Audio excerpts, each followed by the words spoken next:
Physical അബ്യൂസിലൂടെ കടന്നുപോയിട്ടുള്ള കുട്ടികൾ അവർ adults ആവുന്ന സമയത്ത് രണ്ട് രീതിയിലേക്ക് അവർ പോകുന്നതായിട്ട് പലപ്പോഴും കാണാറുണ്ട്.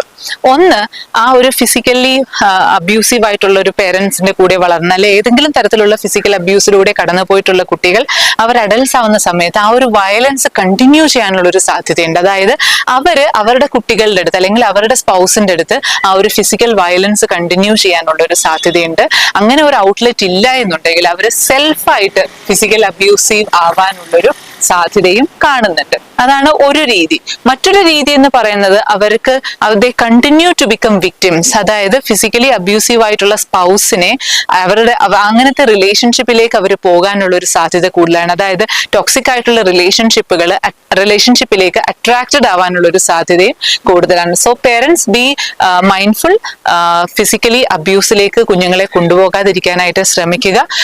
Protect them from